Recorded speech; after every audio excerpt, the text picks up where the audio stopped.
லூக்கா எழுதிய தூய நற்செய்தியிலிருந்து வாசகம். அதிகாரம் 9, இறைவசனங்கள் 28 முதல் 36 முடிய. இவற்றையெல்லாம் சொல்லி ஏறக்குறைய 8 நாட்கள் ஆன பிறகு இயேசு பேதுருவையும் யோவானையும் யாக்கோபையும் கூட்டிக் கொண்டு இறைவனிடம் வேண்டுவதற்காக ஒரு மலை மீது ஏறினார். அவர் வேண்டிக் கொண்டிருந்தபோது அவரது முகதோற்றம் மாறியது. அவருடைய ஆடையும் வெண்மையாய் மின்னியது. மோசே, எலியா என்னும் இருவர் அவரோடு பேசிக் கொண்டிருந்தனர். மாட்சியுடன் தோன்றிய அவர்கள் எருசலேமில் நிறைவேறியிருந்த அவருடைய இறப்பை பற்றி பேசிக் கொண்டிருந்தார்கள். பேதுருவும் அவரோடு இருந்தவர்களும் தூக்க கலக்கமாயிருந்தார்கள்.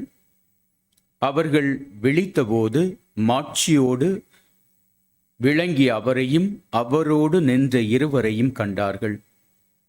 அவ்விருவரும் அவரை விட்டு பிரிந்து சென்றபோது பேதுரு இயேசுவை நோக்கி, ஆண்டவரே, நாம் இங்கேயே இருப்பது நல்லது.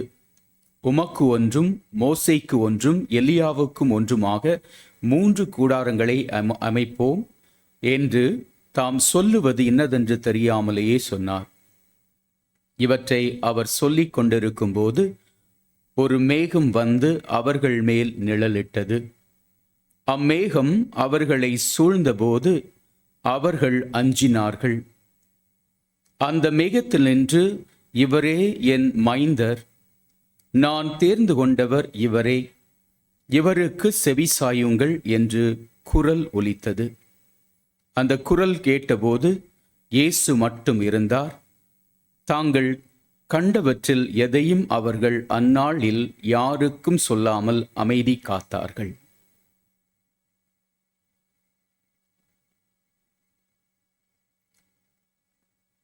இயேசுவில் அன்பார்ந்த சகோதர சகோதரிகளே, தவக்காலத்தின் 2ஆம் ஞாயிறில் நாம் இருக்கின்றோம். இன்றைய வாசகங்கள் தொடக்க நூல் 15ஆம் அதிகாரம் 5 முதல் 12 வரையும், லூக்கா நற்செய்தி 9வது அதிகாரம் 28 முதல் 36 வரையும் இறை வார்த்தையாக நமக்கு கொடுக்கப்பட்டிருக்கின்றது. இந்த முதல் வாசகத்தில் யாவே இறைவன் ஆபிரகாமை நோக்கி இவ்வாறாக கூறுகின்றார்: வானத்தை நிமிர்ந்து பார், முடியுமானால் விண்மீன்களை எண்ணிப்பார், இவற்றைப் போலவே உன் வழிமரபினரையும் பெருக்குவேன் என்கின்றார். இதை கேட்கின்ற பொழுது ஏதோ ஒரு கவிதை படிப்பது போல தோன்றுகின்றது. வானத்தை நிமிர்ந்து பார், முடியுமானால் விண்மீன்களை எண்ணிப்பார், இவற்றைப் போல உன் வழிமரபினரும் இருப்பார்கள். ஒரு குழந்தை கூட இல்லை. இயற்கையாக குழந்தையை பெற்றிடக்கூடிய சாத்தியக்கூறுகள் எதுவுமே இல்லை. நடக்கவே முடியாது, வாய்ப்பே இல்லை என்ற ஒரு நிலை.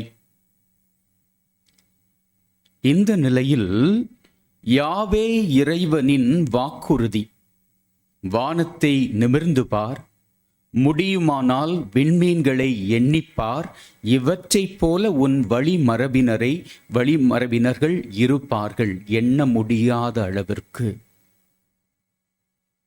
இப்படிப்பட்ட சூழ்நிலையில் யாவே இறைவனின் வாக்குறுதிகளை முழுமையாக நம்பினார் ஆபிரகாம்.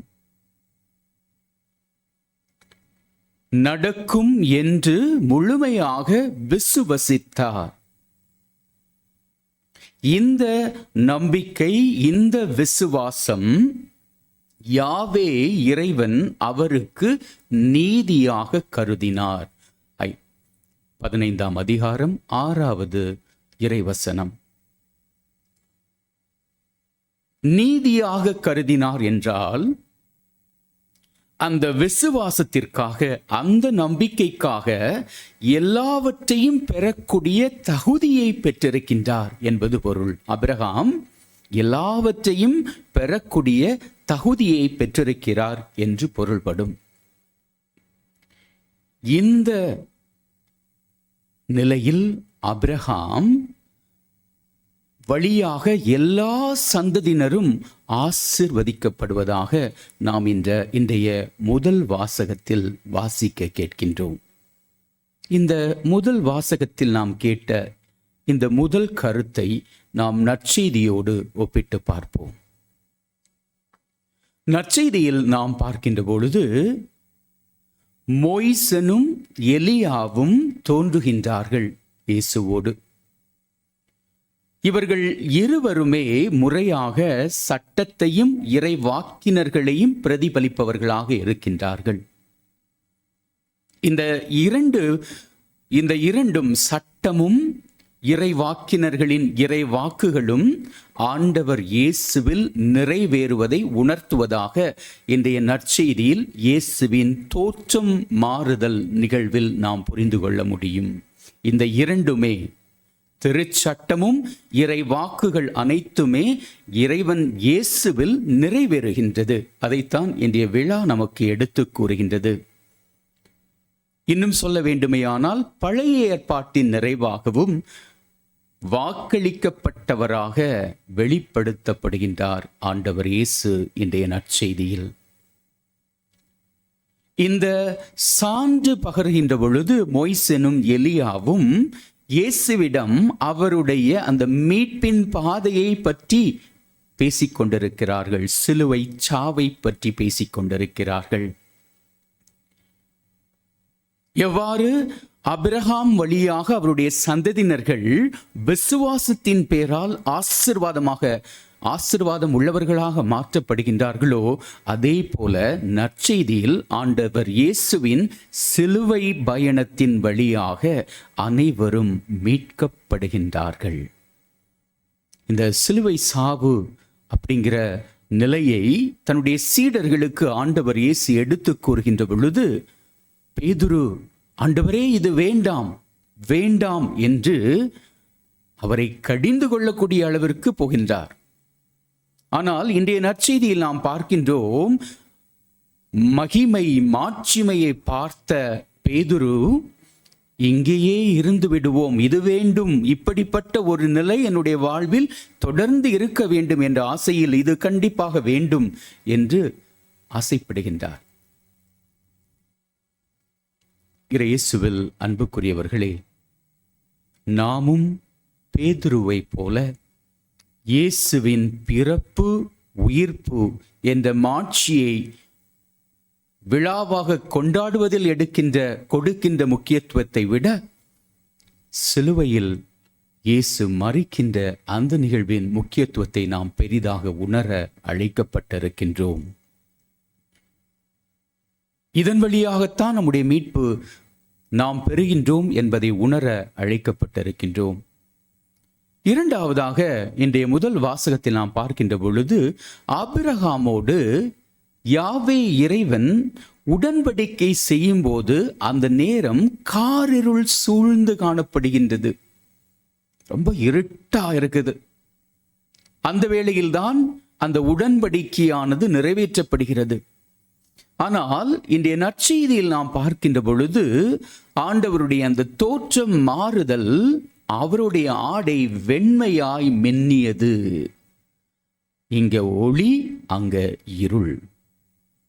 இந்த இருள், முதல் வாசகத்தில் கூறிய இருளானது இங்கே கூறக்கூடிய இந்த மின்னிய அந்த ஒளியின் வழியாக அகற்றப்படுவதாக இறையியல் வல்லுநர்கள் நமக்கு கூறுகின்றார்கள்.